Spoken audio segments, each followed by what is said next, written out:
Howdy folks, welcome back to the Pipe Cat channel. Larry here again with Malcolm's butt, and I was just kind of reminiscing a little bit today. I thought maybe I'd share a moment with you.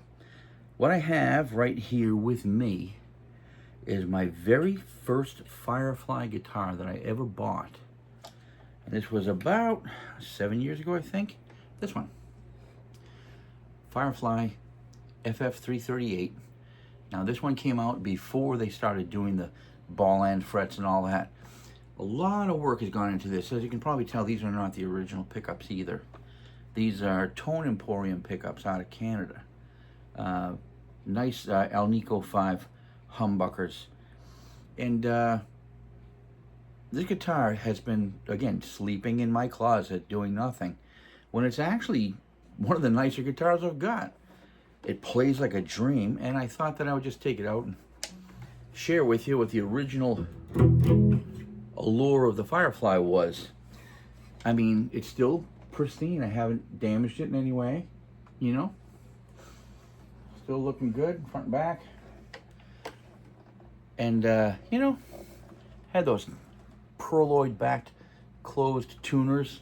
They're actually pretty nice tuners. And, yeah, I just figured I'd take it out, give it a whirl. I forgot how nice this guitar really was. There goes Malcolm. Sorry, buddy. This guitar is sweet, man. And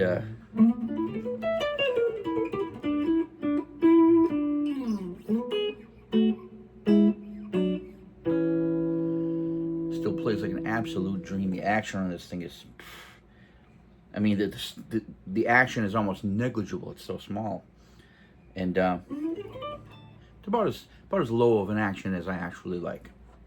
But you want to see what I'm playing through? My little Nano Legacy Siva Boogie, 5-watt, all clean, solid state head, and down here you've got your M-Wave. What is it, Mini Universe, or whatever that thing's called. My triple rec distortion pedal, is in line with it. Sorry, I've got it on selfie mode, so I can't see what I'm showing you, but let me put this back up where we kind of had it. So, yeah. With the Tone Emporium pickups and everything all fixed and set up and beautiful, and this neck hasn't moved and sitting in storage literally for years. So people are saying things about, well, Firefly, it's a cheap brand and they won't last and they won't hold up over time, not like a Fender or a Gibson or a Gretsch is going to do. I beg to differ. Here it is, out of the closet. I have not set it up again. This is just the way I left it. These are the strings that I left on it, and I'll tell you what, I can't find a problem on this guitar.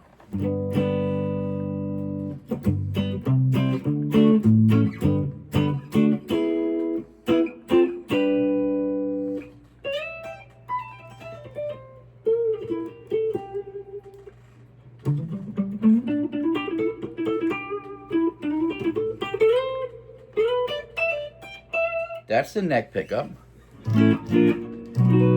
Again, now, you know, all things being equal, and full disclosure, these are not the pickups it came with. Those pickups that this guitar came with are actually sitting in a homemade guitar that I actually put together, a little Frankenstein guitar.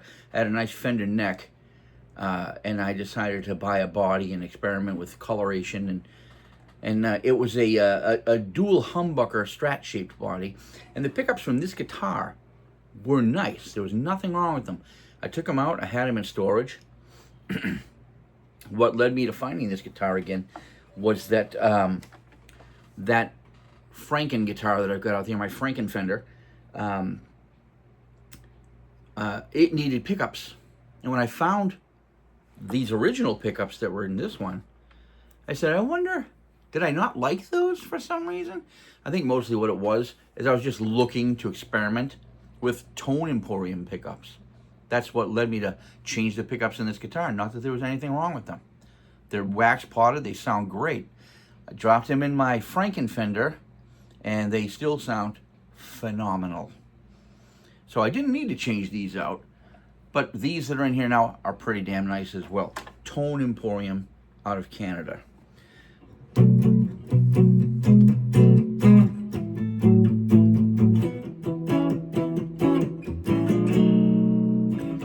Disco song, you recognize it?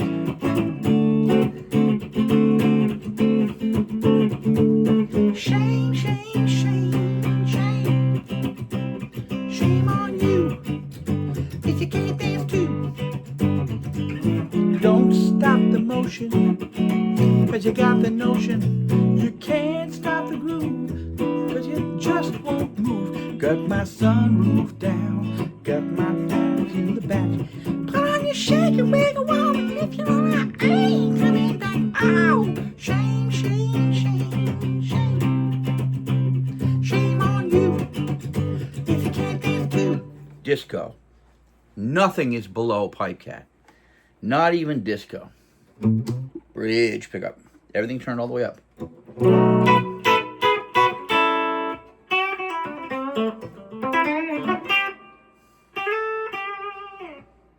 I'll tell you, man, I love this guitar.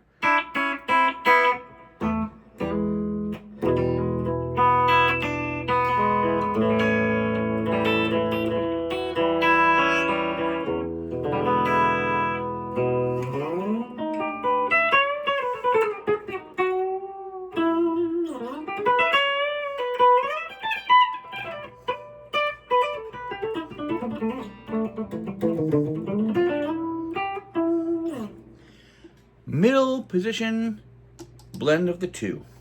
No coil cutting in this guitar.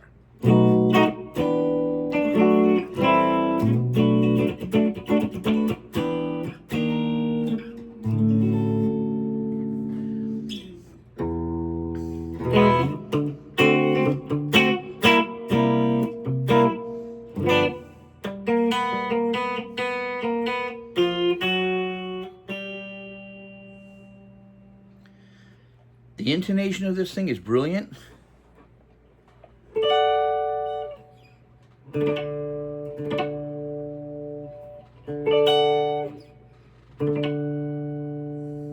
No real pitch loss there. This has been fret leveled and crowned and polished a couple of times actually in the beginning, before I really knew what I was doing.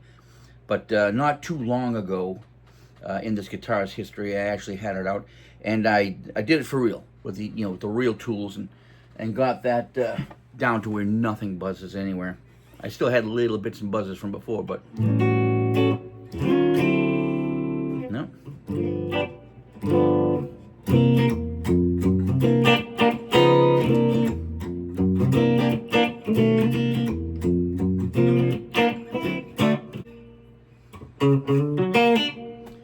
If I could learn to be a more accurate player, I'd be a better demonstrator too. Let me show you something else I've got. I'm going to leave the same setting on the amp. I'm just going to switch guitars for a moment. What is in this case is an Epiphone Plus Top that has Gibson Burstbucker Pro pickups in it. This guitar, in the original Epiphone leather-bound case, this is a beautiful specimen, but it's got a problem for me. It's not actually a problem, but it's a problem for me. That nice honey burst, isn't that beautiful?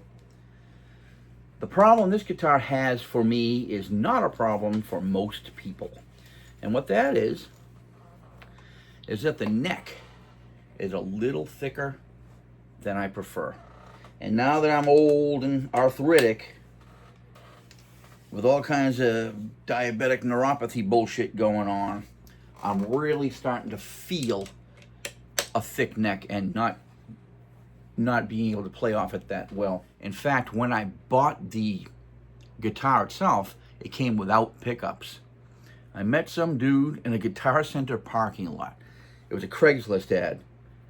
And he says, well, I got a really nice body with a set neck. It's got no pickups. I need the cash. And I was able to pick this up with that case right there for $250. I thought that was a pretty good deal. That was probably about 10 years ago. These pickups were the first thing I went looking for. In those days, you went on eBay, you could find a pair of actual Gibson Burstbucker Pros. Let me show you. This is the bridge.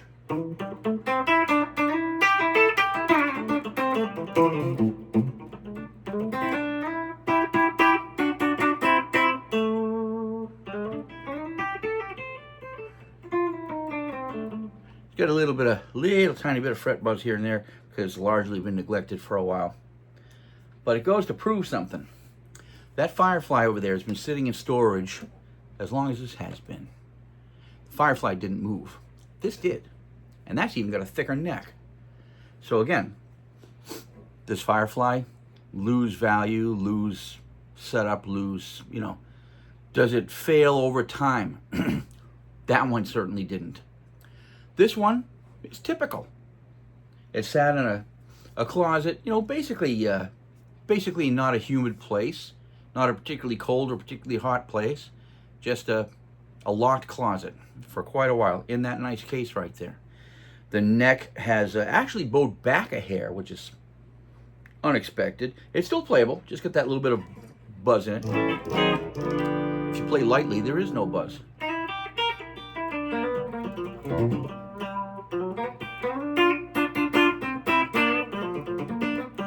That's the bridge. Here's the middle.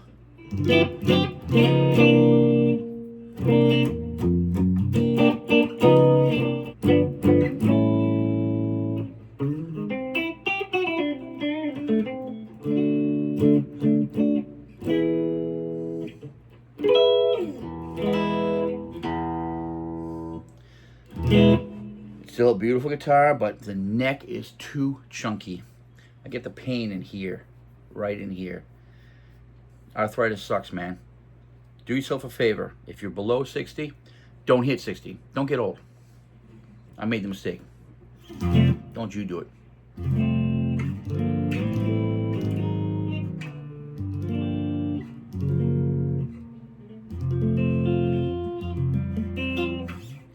And that is the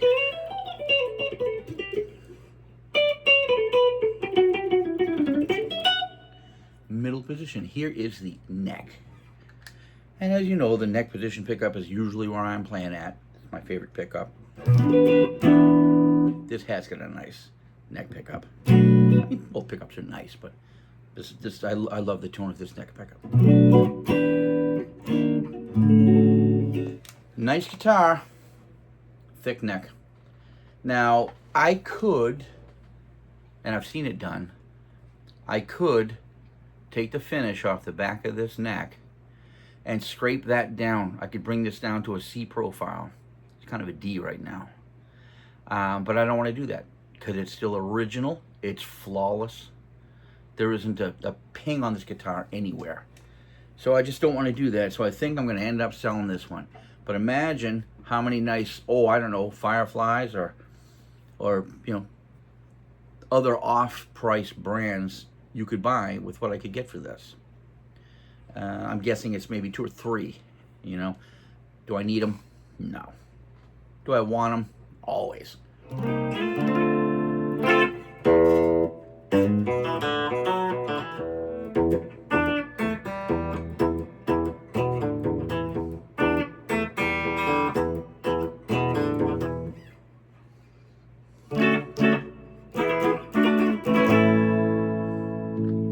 Middle.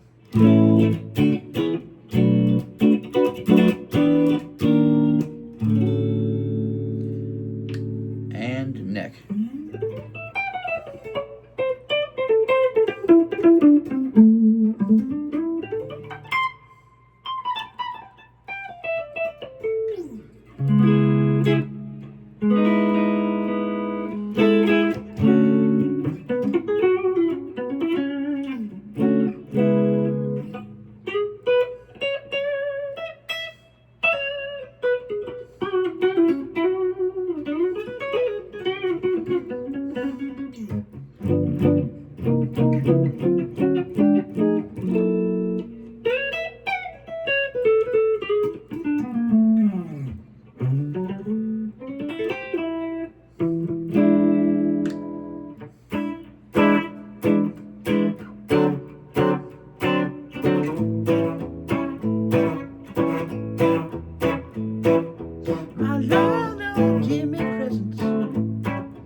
night strikes, my love don't give me presents.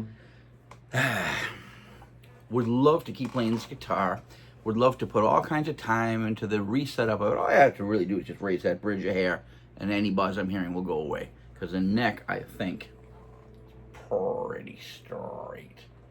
I think that neck is pretty straight. I can't really demonstrate for you, but I think this one's going to go up for sale. What do you think? I'll ask you. What do you think would be a fair price to ask for this guitar with the Gibson Burstbucker Pro pickups in it and with maybe replacement pickups so that I could keep these for the next Les Paul type thing that I decide to build or buy or modify? Build, buy, and modify. How can I work that into a song? I guess you can't. But what do you think in December of 2025? This is probably a 98 body, but it's in brand new condition. These frets are really nice, and I mean, any kind of sprout or anything has long since been repaired. This guitar is absolutely perfect except for that tiny little slight buzz that I could fix with 2 turns of a flathead screwdriver. Honest to God. What do you think I should ask for it? I'd be curious to know. With Burstbucker Pros or with something a little less expensive maybe, but still nice. I would never sell a guitar with shitty pickups in it. Never. I've got a lot of replacement humbucking pickups over there. You know what I'm going to do? I'm going to go get my Frankencaster. I don't think I've ever showed it to anybody. Sit still. I'm gonna go get that. I'm back, and voila. My Frankencaster. Fender neck. Mexican Fender neck. I believe that came out of something in the early... When the hell did I get this? Okay, it's a 97. 97 Mexican Fender neck. I had that to begin with. So I bought a Guitar Fetish unfinished alder body and experimented with dies. This is wood die. Check the front. Yeah, I know. Don't laugh at me for how it came out. The wood had a couple of, resin patches in it. And they were a little bit unsightly. They're kind of neat in a way. You can see this one. Look at this one. Here's the back color.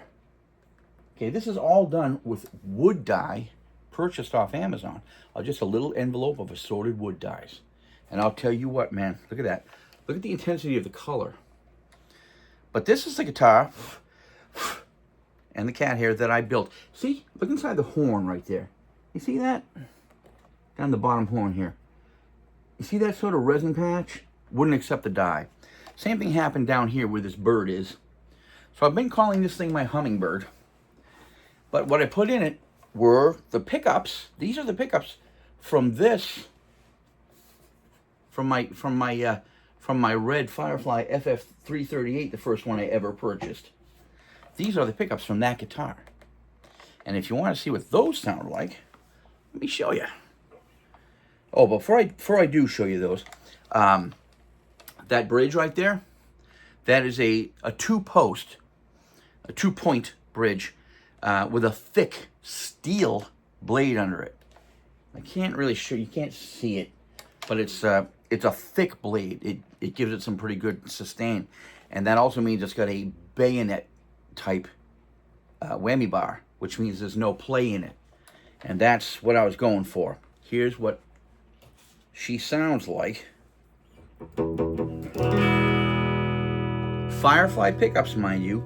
Those Firefly pickups, all I ever did to these was repot them with wax. Just because I just thought they were a little bit too microphonic. Got rid of most of it.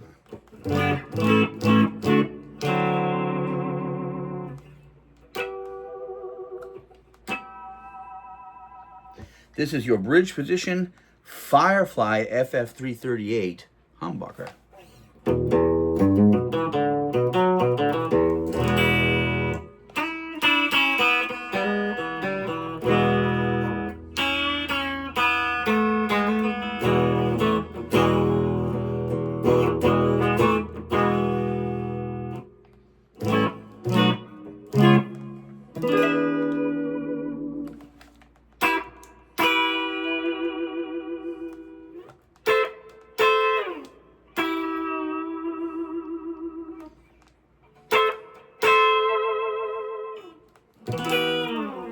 Taking all over.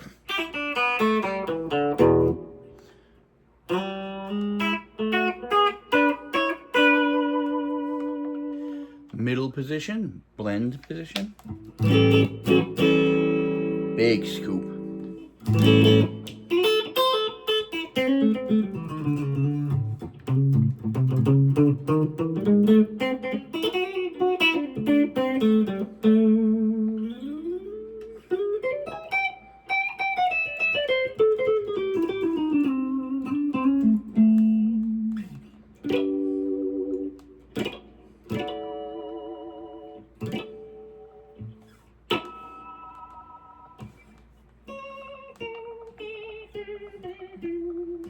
I love having no play in a whammy bar. I'll only use a whammy bar if it's got no play in it.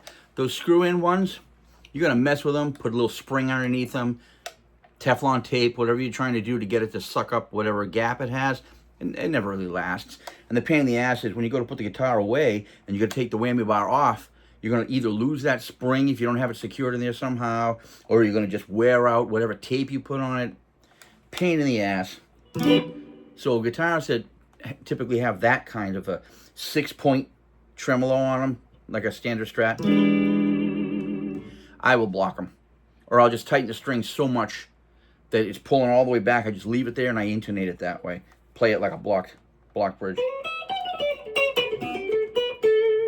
That's the middle position. Here is the neck position.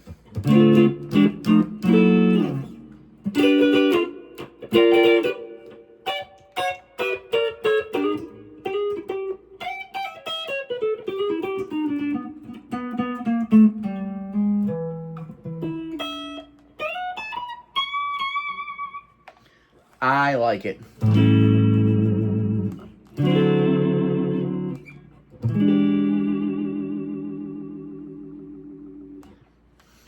Franken thing. It's got a Strat neck, but it's got sort of Gibson-esque pickups. Well, I suppose they are pretty close to the Gibson sound, I suppose. But I just wanted to share these guitars with you. These are the little projects that I get involved in, and sometimes you get a happy result. This Franken axe right here, it's only got the one volume and the one tone, and that's all I needed. It has got standard size, the large pots in it. I think these are 500s. Yeah, because when I bought it, I wanted it to have 500. So yeah, those are large 500K pots. I don't recall. I think it's a 47 for a tone cap, I believe. I think it's a 40. I think I just stayed with the standard, whatever came with this pick guard, I think is what it was. And then, like I said, swap these out with the Fireflies, loving it. I think the color is kind of neat. It's not something you're going to be able to buy looking like that. I mean, it kind of looks like a kid's project drawn with crayons or pastels, but it does go to prove what wood dye can do for you if you fire it in hard. You can use it very subtly as well. You can dilute it a lot, and if you know how to feather it out correctly, you can make a nice burst. I just kind of went for that fiery look. I just wanted something that I found pleasing to the eye. Didn't think anybody else was going to give a shit about it. And that's it. That's all the blurb I had for you today. I would like your opinion.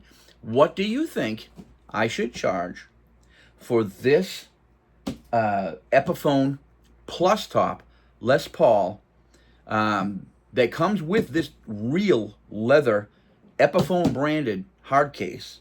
I mean, this case is like as expensive as any guitar I've gotten here, or more. So that guitar with the case, and what do you think I should charge with the Burstbucker Pros, or with some other standard pickup so I can keep those Burstbuckers to use in something else? I think a discriminating buyer will probably want to know what kind of pickups they are, so I wouldn't drop something like just dead cheap in it. I'd put something halfway decent. Maybe I'll order another set of those Tone Emporiums. Can't say enough about that company. This guy up in Canada, Tone Emporium. I think just toneemporium.com, if I'm not mistaken. He charges something on the order of around $100 for a matched pair of really nice Alnico 5 humbuckers. But I'll tell you something else about Tone Emporium. You can order Alnico 4 chrome-plated or open pickups like that, and that's what I have in my my Chibson, that orange, that Halloween one that I actually bought off Sean from Scar My Guitar. I dropped Tone Emporium Alnico 4s in that, and oh my God, is that the most beautiful sounding thing. So that's something else. I'm not affiliated with those guys. I just happen to be a customer of theirs, Tone Emporium. And I think that they do deserve business. If you've never heard of them before, you should check them out. But that's all. I just wanted to share that with you, ask you that question about that Epiphone right there, and see what your responses might be. And that's pretty much it for now. A lot of people feel pretty festive this time of year, and I hope you do too. So I will talk to you again soon, and thank you again for tuning in to the Pipe Cat channel. You have yourself a great Sunday.